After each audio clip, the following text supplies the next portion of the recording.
बिस्मिल्लाहिर्रहमानिर्रहीम। अस्सलाम वालेकुम। मैं हूं फ़हीम अख्तर, एक और नए वीलाग के साथ हाज़िर खिदमत हूं। ये मेरा आज का दूसरा वीलाग है और क्योंकि पाकिस्तान का सियासी मंजरनामे के ऊपर हर वक्त सूरत हाल तब्दील हो रही है, बदल रही है, नई चीज़ें सामने आ रही हैं, नई ख़बरें आ रही हैं, नए इशूज़ पैदा हो रहे हैं, तो मैं ज़्यादा तमहीद में नहीं जाता, मैं डायरेक्ट मुद्दे के ऊपर आता हूँ। और वो ये है कि तहरीक इंसाफ ने फ़ैसला तो नहीं किया, लेकिन इस बात का इंदिया दिया है इमरान खान ने कि कौमी असम्बली में वापस आएंगे और जो निगरान सेटअप है उसके हवाले से बातचीत करेंगे, नहीं तो राजा रियाज के साथ मिलकर शहबाज शरीफ जो है वो निगरान सेटअप लगा देंगे। अब तहरीक इंसाफ क्यों वापस आना चाहती है, ये एक अहम वजह है। और तहरीक इंसाफ को क्या कहीं से कोई इशारे मिल रहे हैं या फिर सिचुएशन को देख के कुछ हैंडल किया जा रहा है कि ये चीज़ें हो रही हैं तो हमें आगे बढ़ना चाहिए और हमें भी आगे जाकर इंतखाबात में जाने के लिए ये काम करना चाहिए, ये भी बताएंगे। और एक ख़बर ये सामने आई है कि कुछ MNAs हैं मुस्लिम लीग नून के, उन्होंने तहरीक इंसाफ की टिकट्स हासिल करने के लिए इमरान खान से रजू किया है, PTI से रजू किया है, लेकिन इमरान खान ने कहा वो पहले इनका टेस्ट लेंगे। नाज़रीन, आज से 9 महीने या 10 महीने पहले इमरान खान वज़ीर आज़म पाकिस्तान थे। तहरीक इंसाफ वफाक में, पंजाब में, खैबर पख्तूनख्वा में हुकूमत में थी, बलूचिस्तान में इत्तेहाद में थी, सब कुछ ठीक चल रहा था। एक बयानिया बनाया गया इमरान खान और PTI के खिलाफ कि मुल्क में महंगाई है, बावजूद उसके कि 2 साल हमारे सख्त तरीन कोरोना की पाबंदियों में गुजरे, दुनिया बंद थी, हर चीज़ महंगी हुई। फिर दुनिया खुलना शुरू हुई, महंगाई को कंट्रोल करने के वक्त जब इमरान खान के करीब आया, पेट्रोलियम मसनूआत की कीमतें भी अरूज के ऊपर थी, और इसके अलावा बिजली गैस की कीमतों के अंदर भी जो है वो रोज़ाना की बुनियाद के ऊपर इशूज़ पैदा होते थे। लेकिन इमरान खान और तहरीक इंसाफ हर वक्त ये दलील और ये वजाहत देने के ऊपर मजबूर थी कि पाकिस्तान दुनिया का सबसे सस्ता तरीन मुल्क है, अभी भी हम पेट्रोल जो है वो कम से कम 100 रुपये लीटर सब्सिडी दे रहे हैं, और जब रशिया से हमारी बातचीत चलेगी तो हम मज़ीद सस्ता कर देंगे। और महंगाई के हवाले से वो कहते थे कि अभी हमने चीज़ें कंट्रोल कर रखी हैं। लेकिन इमरान खान के ख़िलाफ़ और PTI के ख़िलाफ़ ये जो बयानिया कुछ एंकर्स पर्सन्स की तरफ से सोशल मीडिया के ऊपर बनाया गया, कुछ जाली किस्म के सर्वेज कराए गए, और बाकी में कुछ इमरान खान के ख़िलाफ़ अवाम में महंगाई की वजह से गम और गुस्सा मौजूद था। लेकिन इमरान खान की फॉलोइंग भी थी, लोग उनके ऊपर ट्रस्ट भी करते थे और इमरान खान की बातों के ऊपर वो समझते थे कि इमरान खान ठीक कह रहे हैं। लेकिन फिर एस्टैब्लिशमेंट की तरफ से फैसला किया गया कि हम न्यूट्रल होते हैं। न्यूट्रल तो क्या हुए, उन्होंने बेड़ा गर्क कर दिया और इमरान खान के ख़िलाफ़ जो महंगाई वाला बयानिया था वो कामयाब हुआ। उस वक्त सूरत हाल ये थी कि तहरीक इंसाफ की टिकट हासिल करने वाला कोई नहीं था और सोने पे सुहागा तकरीबन 20 के करीब MNAs PTI के जो थे वो लोटे बन गए। उन्होंने अपोजिशन के साथ उन्होंने हाथ मिला लिया। सिंध हाउस पे वो कोई बरामद हुए, कुछ लोग कहते थे कि हम नहीं जा रहे, फिर सारे सामने आए और वो हुक्मरान जिस वक्त हुक्मरान इत्तेहाद यानी कि उस वक्त अपोजिशन इत्तेहाद के साथ सिंध हाउस में खाना खाते हुए, डिनर करते हुए नजर आए। और ये समझा जा रहा था कि अब इमरान खान और तहरीक इंसाफ की गेम ख़त्म हो चुकी है। इमरान खान अब पाकिस्तान की सियासत से किस्सा पारीना बन चुके हैं। Imran Khan is history now. Imran Khan दोबारा वापस नहीं आ सकते पाकिस्तान की सियासत में।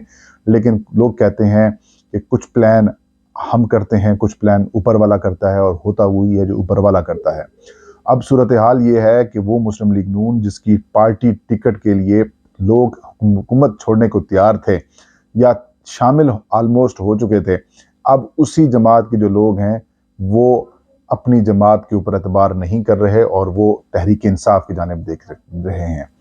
वो एक मेम बनी हुई है कि पता ही नहीं चला, जज्बात बदल गए, हालात बदल गए, ख्यालात बदल गए, नज़रियात बदल गए।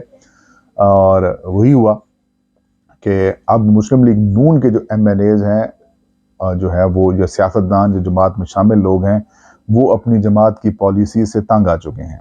इस वक्त मुस्लिम लीग नून के अंदर क़यादत का सख्त तरीन बहरान पैदा हुआ है। मुस्लिम लीग नून की क़यादत नवाज शरीफ के पास है, सदर कागज़ों में शहबाज शरीफ हैं। मरीम नवाज को पार्टी का ओहदा दिया गया, लेकिन मरीम नवाज लंदन से वापस आने के लिए फ़िलहाल उनका प्लान नज़र नहीं आ रहा। और नवाज शरीफ का तो दूर दूर तक आने का नहीं है, क्योंकि मुस्लिम लीग नून के जो वोटर्स हैं वो नवाज शरीफ के नाम की वजह से उनको वोट देते हैं, और फिर उनका इंतखाबी निशान जो शेर है। ज़ाहिर है हमारे अंदर जहालत है कि हम जो शेर हैं दिलेर होता है, हालांकि वो सबसे बड़ा बुज़दिल जानवर है। जो शेरनी होती है वो शिकार करती है और शेर जो है वो पहला खून चूसता है आगे। बहरहाल और लफ्ज़ भी इसके बारे में कहा जाता है, लेकिन मैं बहादुर की वजह उनको बुज़दिल कह रहा हूँ। बहरहाल इंतखाबी निशान शेर की वजह से भी उनको जो है वो लोग वोट डालते हैं, लेकिन अब हालात ख़राब हो चुके हैं। मुस्लिम लीग नून एस्टैब्लिशमेंट के ख़िलाफ़ जो अपना बयानिया यहाँ तक लेके गई थी, अब उतना जो बयानिया ऊपर गया है उतना वो ज़मीन के नीचे चला गया है। मुस्लिम लीग नून इस तरीके से एस्टैब्लिशमेंट की गोद के अंदर बैठी कि देखने वाले दंग रह गए और समझने वाले परेशान हो गए कि हो क्या रहा है। पीपल्स पार्टी के बारे में भी यही कहा जाता था, मौलाना के बारे में भी यही कहा जाता था कि ये इतने एस्टैब्लिशमेंट के अगेंस्ट चले गए हैं कि अब तो बहुत मुश्किल होगा। धमकियों के ऊपर उतर आए थे। बिलावल भुट्टो धमकी देते थे, बिलावल भुट्टो बात किया करते थे। नवाज शरीफ, शहबाज शरीफ तो नहीं, नवाज शरीफ और मरियम नवाज बबंगे दोहल कहा करती थी, नाम लिया करते थे जनरल बाजवा साहब का। फिर क्या हुआ, जो बयानिया इन्होंने बनाया एस्टैब्लिशमेंट के खिलाफ, वो अचानक ख़त्म हुआ और एस्टैब्लिशमेंट की गोद में बैठ गए। फिर धड़ाधड़ कानून साजी की और अपने आप को रिलीफ फराम करना शुरू कर दिया और ऐसी सूरत हाल पैदा हो गई कि जो हालात हैं वो ख़राब हो गए और जो इनके वर्कर्स थे वो बददिल हो गए, बदजन हो गए इनसे। और जो नज़रियाती लोग थे जिन्होंने काफ़ी ज़्यादा मारे भी सही, वो कहते हैं कि भाई इनका तो नज़रिया इक़्तिदार है, इनका नज़रिया तो सिर्फ अपना ख़ानदान है। लोग परेशान हो गए, लोगों ने कहा कि भाई इनफ इज़ इनफ, अब हम मज़ीद नहीं रह सकते। तो अब मुस्लिम लीग नून का जो पार्टी टिकट है नाज़रीन, वो कोड़ियों के दाम भी नहीं बिक रहा, बल्कि कोई मुफ्ते में भी लेने को तैयार नहीं है। और यही वजह है कि अब तहरीक इंसाफ के लिए हालात साजगार हो चुके हैं। इमरान खान की इसमें भरपूर मेहनत है, तहरीक इंसाफ के लोगों की कामयाबी है और उन्होंने अपनी मकबूलियत बना ली है। और अब तहरीक इंसाफ ने ये फैसला किया है कि वो कौमी असम्बली में वापस आएंगे, या उन्होंने इस बात का जाहिर किया है कि वो वापस आ रहे हैं, इंदिया दिया है। क्यों वापस आ रही है तहरीक इंसाफ कौमी असम्बली में? अगर वापस आ रही है तो पंजाब और खैबर पख्तूनख्वा असम्बली तोड़ने की क्या ज़रूरत थी? ज़रा ये बताते हैं कि इलेक्शन का माहौल इमरान खान और तहरीक इंसाफ ने बना लिया है। इलेक्शंस पंजाब की असम्बली तहरीर हो चुकी है, निगरान सेटअप पर बात जारी है। मंगल वाले दिन खैबर पख्तूनख्वा असम्बली को तहरीर कर दिया जाएगा और उसके ऊपर भी निगरान सेटअप के लिए काम शुरू कर दिया जाएगा। 2 सूबों में जब इलेक्शंस होंगे तो वफाकी हुकूमत मजबूर हो जाएगी कि वो इलेक्शंस करवाए। और ऐसे में अगर सदर मुमलिकत डॉक्टर आरिफ अलवी वज़ीर आज़म शहबाज शरीफ को ये हुक्म देते हैं कि आप वोट हासिल करें, एतमाद का वोट ऑफ ट्रस्ट या फिर वोट ऑफ कॉन्फिडेंस हासिल करें, और उसके लिए भी प्लानिंग पीटीआई मुकम्मल कर चुकी है। पीटीआई ऐवान में जाएगी वापस, कुछ उनके एमएनएज या शाह महमूद कुरैशी लोग वगैरह जाएंगे और वो पार्टी का हिस्सा बनेंगे और वहाँ पर स्पीकर को दरख्वास्त देंगे कि हम अपोजिशन लीडर हैं, मैं पार्लिमानी लीडर हूँ, तो आप हमें यहाँ पर चैम्बर्स और बाकी मामला अलॉट करें। उसके बाद राजा रियाज और नूर आलम खान वगैरह जो लोग हैं, ये सब मजबूर हो जाएंगे, क्योंकि ये तहरीक इंसाफ का तो हिस्सा है और पार्लिमानी पार्टी जो है वो इमरान खान शाह महमूद कुरैशी को दे देंगे कि आप इसको देखें। वो अपोजिशन लीडर जब बन जाएंगे तो फिर इनकी हर मामले के अंदर हुकूमत की जो सपोर्ट है वो ख़त्म हो जाएगी।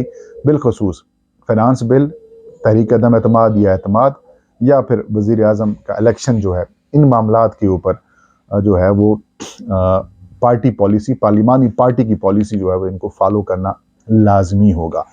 लिहाजा ये उन मुनहरफ अराकीन को सिक्योर करेंगे, या ये रिज़ाइन करें या फिर ये भाग जाएं, लिहाजा ये उनको वोट नहीं कर सकेंगे। मुस्लिम लीग नून के कुछ एमएनएज जो हैं वो पीटीआई के साथ राब्ते में हैं, ये एक बड़ा सरप्राइज़ है। उनको कहा जाएगा कि आप या रिज़ाइन करें या फिर आप उस प्रोसेस का हिस्सा ना बने। अगर तो वो उस प्रोसेस का हिस्सा नहीं बनते और वो रिज़ाइन कर जाते हैं, या फिर वो उसमें आते नहीं हैं, या फिर उनको वो वोट नहीं डालते शहबाज शरीफ साहब को, तो फिर इमरान खान ने वादा किया हुआ है कि एक तो आपकी नाअहली नहीं होगी और दूसरी बात ये कि फिर हम आपको पार्टी का टिकट देंगे। तो ये उनका टेस्ट केस है। तो यूं उनको सिक्योर करने के लिए कि दूसरी बार वोटिंग भी हो तब भी इनके पास मामलात ना हो, और ऊपर से एमक्यूएम पाकिस्तान भी इनके साथ इश्यूज़ कर रही है। तो जनाब शहबाज शरीफ साहब के लिए मसाइल पैदा हो चुके हैं। ये एक बड़ी रीज़न है कौमी असम्बली में आने की। और अगर कौमी असम्बली में तहरीक इंसाफ रहती, जो मेरा पॉइंट ऑफ व्यू है, आज इलेक्शंस हो चुके होते। फिर इस हुकूमत को, इमरान खान को और तहरीक इंसाफ को संजीदा भी लेना पड़ता, इनके पाँव भी पड़ते, इनकी मिन्नत समाजत भी करते, इनसे मुज़ाकरात भी करते, इनसे डायलॉग भी करते और इनसे इलेक्शन कमीशन के 2 मेंबरान जो इन्होंने अपॉइंट किए थे, मेंबर खैबर पख्तूनख्वा और मेंबर पंजाब, वो भी तहरीक इंसाफ का एक होता, एक फिर हुकूमत का होता। इसके अलावा चेयरमैन नैब जो इन्होंने अपनी मर्जी का अपॉइंट किया है, ये भी ना होता, ये भी पीटीआई या कम अज़ कम मशावरत होती। और आगे निगरान सेटअप भी अगर अपॉइंटमेंट करनी है तो वो भी अब राजा रियाज के साथ मिलकर ये ड्रामा ना रचा दें। इससे पहले तहरीक इंसाफ ने फैसला किया कि वो असम्बली में जो है वो जाने का सोच रही है। नाज़रीन, ये था आज का वीलाग। मुझे इजाज़त दीजिए। अल्लाह हम सब का हामी नासिर हो।